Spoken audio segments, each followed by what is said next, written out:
जय श्री कृष्णा दोस्तों, मैं हूं नरेंद्र अग्रवाल और आप देख रहे हैं नरेंद्र अग्रवाल यूट्यूब चैनल। आज इस वीडियो में हम आपको कार्तिक मास की कहानी सुनाने जा रहे हैं। कार्तिक मास में इस कहानी को रोजाना सुनना चाहिए। ये कहानी सुनने मात्र से ही इसका फल मिलता है। तो आइए शुरू करते हैं। तो एक ब्राह्मण और एक ब्राह्मणी थे। वो दोनों ही 7 कोस दूर गंगा जमुना स्नान के लिए रोजाना जाया करते थे। रोजाना इतनी दूर आने जाने से ब्राह्मणी काफ़ी थक जाया करती थी। एक दिन ब्राह्मणी कहती है कि कोई बेटा होता, कोई बहू आ जाती, घर वापस आने पर खाना बना हुआ मिल जाता, कपड़े धुले हुए मिल जाते तो अच्छा होता। ब्राह्मण कहता कि तूने भली बात बताई, अच्छी बात बताई, चल मैं तेरे लिए बहू ला ही देता हूँ। ब्राह्मण फिर बोला कि एक पोटली में थोड़ा सा आटा बांध दे और उसमें थोड़ी सी मोहर असरफी डाल दे। ब्राह्मणी ने ऐसा ही किया। उसने पोटली बांध दी और ब्राह्मण पोटली लेकर चल दिया। चलते चलते कुछ ही दूर एक गांव में जमुना जी के किनारे बहुत सारी सुंदर लड़कियां अपने अपने घर बनाकर मिट्टी से खेल रही थी। उनमें से एक लड़की बोलती है, मैं तो अपना घर नहीं बिगाड़ूंगी, मुझे तो रहने के लिए ये घर चाहिए। उसकी बात सुनकर ब्राह्मण के मन में वही लड़की छा गई। ब्राह्मण मन ही मन सोचने लगा कि बहू बनाने के लिए यही लड़की ठीक रहेगी। जब वह लड़की जाने लगी तो ब्राह्मण भी उसके पीछे चला। जब वह लड़की अपने घर पहुंचती है तब बुढ़ा ब्राह्मण बोला, बेटी कार्तिक का महीना है, मैं किसी के यहाँ खाना नहीं खाता। तुम अपनी माँ से पूछो कि मेरा आटा छानकर 4 रोटियाँ बना देगी क्या। यदि वह मेरा आटा छानकर रोटी बनाएगी तभी मैं खाऊंगा। लड़की अपनी माँ को सारी बात बताती है। लड़की की माँ कहती है, ठीक है बेटी, बाबा से कह दे कि रोटी में 4 रोटी वह भी खा लेंगे। लेकिन लड़की कहती है, नहीं माँ, बाबा ने कहा है कि मेरा आटा छानकर बनाओगी तभी वह खाएंगे। तब उसकी माँ कहती है, ठीक है, जा बाबा से कह दे उनका आटा दे दे। उसने आटा छाना तो उसमें सोने की मोहर निकली। तो लड़की की माँ सोचती है, जिसके आटे में इतनी मोहर असरफी है उसके घर में ना जाने कितनी होगी। तो जब ब्राह्मण रोटी खाने के लिए बैठा तो लड़की की माँ बोली, बाबा तुम लड़के की सगाई करने जा रहे हो। वो बुढ़ा ब्राह्मण बोला, मेरा लड़का तो काशी बनारस पढ़ने के लिए गया हुआ है, लेकिन अगर तुम कहो तो मैं खांड कटोरे से तेरी लड़की को ब्याह करके ले जाऊं। लड़की की माँ बोली, ठीक है बाबा, जैसा आप उचित समझे। ब्राह्मण उस लड़की को ब्याह करके ले आया। घर आकर बोला, रामू की माँ दरवाजा खोल, देख मैं तेरे लिए बहू लेकर आया हूँ, आकर बहू का स्वागत सत्कार तो कर। तब ब्राह्मणी बोली, दुनिया ताने मारती थी, अब तू भी मार ले। हमारे तो 7 जन्म तक कोई बेटा बेटी नहीं है, तो बहू कहाँ से आएगी। ब्राह्मण बोला, ना तू दरवाजा तो खोल। ब्राह्मणी ने दरवाजा खोला तो सामने बहू खड़ी देखी। तब वह आदर सत्कार से बहू को अंदर ले गई। अब जब ब्राह्मण ब्राह्मणी नहाने के लिए जाते तो बहू घर का सारा काम कर दिया करती थी। खाना बनाती, सास ससुर के कपड़े धोती और रात में उनके पैर भी दबाती। इस तरह से काफ़ी समय बीत गया। सास बहू को सीख देती, बहू चूल्हे की आग ना बुझने देना और मटके का पानी खत्म ना होने देना। एक दिन चूल्हे की आग बुझ गई।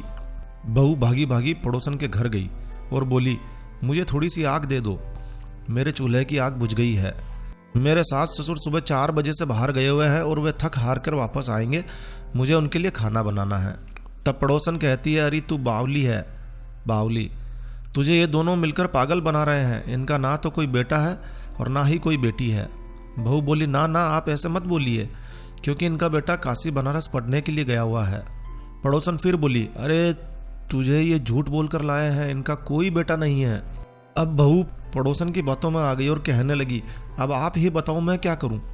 पड़ोसन कहने लगी, करना क्या है, जब सास ससुर आए तब जली फूकी रोटी बना देना, अलूनी पलूनी दाल बना देना, खीर की कड़छी दाल में और दाल की कड़छी खीर में डाल देना। बहू पड़ोसन की सारी सीख लेकर अपने घर आ गई और जैसा पड़ोसन ने बताया ठीक वैसा ही उसने किया। जब सास ससुर घर आए तब भूखों का कोई आदर सत्कार बहू ने किया नहीं और ना ही उनके कपड़े धोए। जब सास ससुर को खाना दिया तो सास बोली, बहू ये जली फूकी रोटी क्यों है और दाल भी अलूनी है। बहू पलटकर जवाब देती है, आज यही खाओ सासू जी, अगर एक दिन ऐसा खा भी लिया तो तुम्हारा कुछ बिगड़ नहीं जाएगा, मुझे तो जीवन भर ही अलूनी रहना है। बहू की बातें सुनकर सास बोली कि आज तो बहू ने अच्छी सीख नहीं सीखी है। अब बहू फिर पड़ोसन के घर भागती है और कहती है, अब आगे बताओ कि मुझे क्या करना है। पड़ोसन बोली, अब तुम 7 कोठों की चाबी मांग लेना। अगले दिन जब सास जाने लगी तो बहू अड़ गई, मुझे तो 7 कोठों की चाबी चाहिए। तो ससुर कहने लगा, दे दो इसे चाबी, आज नहीं तो कल चाबी इसे ही देनी है। हम आज हैं कल नहीं, इसलिए चाबी इसे दे दो। सास ससुर के जाने के बाद बहू ने कोठे खोलकर देखे तो किसी में अन्न भरा है, किसी में धन भरा है, किसी में बर्तन भरे हैं, सभी में अटूट भंडार भरे हुए पड़े हैं। जब बहू ने 7वां कोठा खोला तो उसमें महादेव जी, पार्वती जी, गणेश जी, लक्ष्मी जी, पीपल पतवारी, कार्तिक के ठाकुर, राई दामोदर, तुलसा जी का बिड़वा, गंगा जमुना बह रही है। 36 करोड़ देवी देवता भी विराजमान है। वहीं एक लड़का चंदन की कोठी पर बैठा माला जप रहा है। सब देखकर बहू लड़के से कहती है, रे तू कौन है? लड़का कहता, मैं तेरा पति हूँ, दरवाजा बंद कर दे, जब मेरे माँ बाप आएंगे तब खोलना। सारा नज़ारा देखकर बहू बहुत खुश हुई और नाचती फिरने लगी। 16 श्रृंगार करके सुंदर वस्त्र पहनकर ओढ़कर सास ससुर का इंतजार करने लगी। उनके लिए 36 प्रकार के पकवान बनाकर रखे। सास ससुर जब वापस आए तब उसने उनका बहुत आदर सत्कार किया, उनके कपड़े धोए, उनके पैर दबाए। बहू सास के पैर दबाते दबाते कहने लगी, माँ जी आप इतनी दूर 12 कोस यात्रा करके गंगा जमुना का स्नान करने जाती हो, काफ़ी थक जाती हो, तो तुम घर में स्नान क्यों नहीं करती हो? बहू की बात सुनकर सास कहने लगी, भला गंगा जमुना भी घर में बहा करती है क्या? बहू बोली, माँ जी बहती है, चलो मैं आपको दिखाती हूँ। और फिर उसने 7वां कोठा खोलकर दिखाया तो उसमें गणेश जी, लक्ष्मी जी, महादेव जी, पार्वती, पीपल पतवारी माता लहरा रही है, तुलसा जी लहरा रही है, कार्तिक के ठाकुर, राई दामोदर, गंगा जमुना बह रही है। 36 करोड़ देवी देवता विराजमान है और वही तिलक लगाए चंदन की चौकी पर एक लड़का माला जप रहा है। माँ ने कहा, तू कौन है? लड़का बोला, माँ मैं तेरा बेटा हूँ। बुढ़िया फिर बोली, तू कहाँ से आया है? लड़के ने कहा, मुझे कार्तिक देवता ने भेजा है।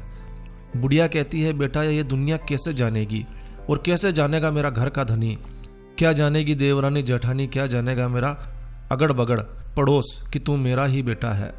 बुढ़िया ने विद्वान पंडितों से सलाह ली तो वे बोले, इस पार बहू बेटा साथ साथ खड़े हो जाए, उस पार बुढ़िया खड़ी हो जाए। बुढ़िया की चाम यानी कि चमड़ा की अंगिया ब्लाउज पहनी हो, छाती में से दूध की धार निकले और बेटे की दाढ़ी मूंछे भीग जाए, पवन पानी से गठ जोड़ा बंधे तो जब जाने कि वह बुढ़िया का ही बेटा है। उसने ऐसा ही किया। चाम की अंगिया फट गई, छाती से दूध की धार बह निकली, बेटे की दाढ़ी मूंछे भीग गई, पवन पानी से बहू बेटे का गठजोड़ा बंध गया। ब्राह्मण ब्राह्मणी की खुशी का पार न रहा, वे बहुत खुश हुए।